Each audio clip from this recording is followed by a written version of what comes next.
घूमने का शौक किसे नहीं होता, और ये तब और भी खुशनुमा बन जाता है जब किसी युवा जोड़े की शादी हुई हो और वह एक साथ घूमने जाए।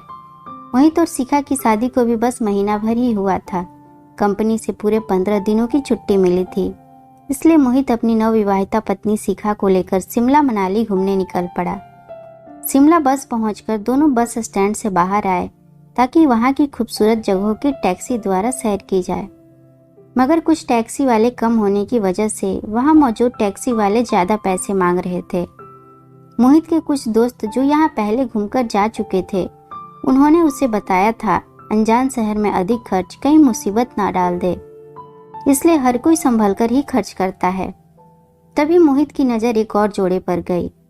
शायद वो भी अधिक पैसे की वजह से बार बार दूसरी टैक्सी वालों से बात कर रहा था।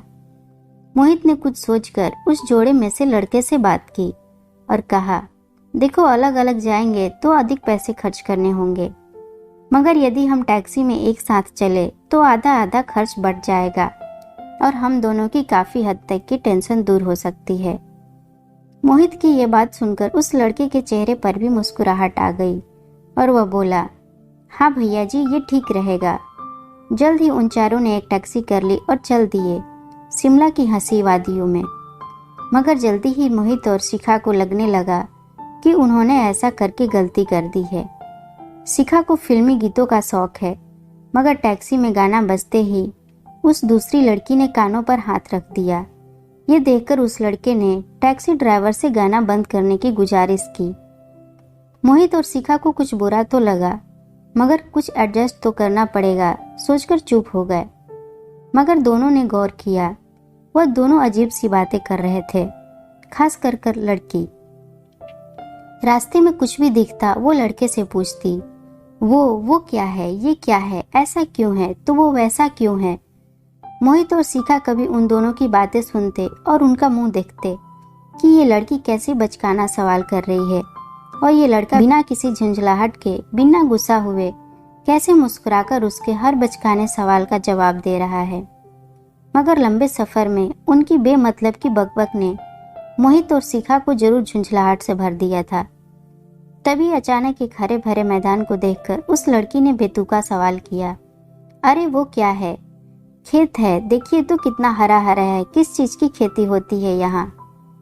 लड़के ने उसे 2 घुट पानी पिलाते हुए कहा, अरे ये, हाँ बहुत सुंदर है ना। यह सुनकर मोहित से रहा नहीं गया और वो झुंझला कर बोला, ये इस तरह से क्यों कर रही है? मोहित की बात सुनकर ना जाने क्यों उस लड़के की आंखों में नमी उतर आई। उसने लड़की का सर अपने कंधे पर टिका दिया। हमारा 2.5 साल का बच्चा था भैया जी, 7 महीने पहले चल बसा, तब से ये ऐसी ही है।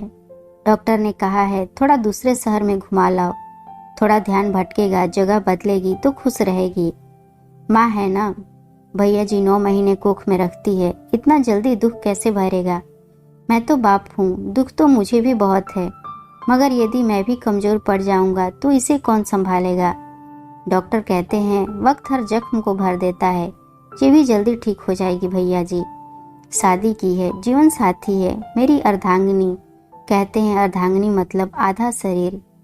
शरीर का कोई भी अंग अगर बीमार पड़ जाए तो उसे अपने से अलग नहीं करते, उसकी अच्छे से देखभाल करते हैं तो जल्दी फायदा होता है। तभी गाड़ी एक बाजार के बीच से निकल रही थी। बाहर खड़े भुट्टे वाले को देखकर लड़की जिद करने लग गई, उसे शायद भुट्टा खाना था। लड़का झिझकते हुए बोला, भैया जी 2 मिनट रुकेंगे क्या? मैं जल्दी से। आप बैठे रहिए, मैं अभी ले आता हूँ, कहकर मोहित ने टैक्सी वाले को गाड़ी रोकने के लिए कहा और 5 गर्मा गर्म भुट्टे लेकर गाड़ी में वापस आ गया। ड्राइवर सहित सभी भुट्टे का आनंद लेते हुए आगे बढ़ चले थे। वो लड़की भुट्टा खाते हुए भी अब भी उस लड़के के कंधे पर सर टिकाए यूं ही बेमतलब सवाल करती जा रही थी और लड़का मुस्कुराता हुआ ऐसे ही जवाब देता जा रहा था। मोहित ने अपनी पत्नी शिखा की ओर देखा तो उसे महसूस हुआ कि शिखा की आंखें भी उसकी आंखों जैसी भीगी हुई थी।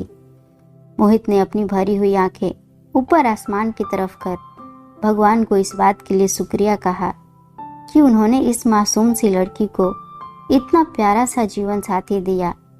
ये जोड़ी भी ऊपर वालों ने बहुत सोच कर बनाई है। ईश्वर ऐसा जीवन साथी सबको दे जो वास्तव में अर्धांगिनी का सच्चा मतलब समझता हो। दोस्तों, आपको ये कहानी कैसी लगी हमें कमेंट में ज़रूर बताइएगा और इसे लाइक, शेयर और मेरे चैनल को सब्सक्राइब करना मत भूलिएगा। फिर मिलते हैं एक नई कहानी के साथ।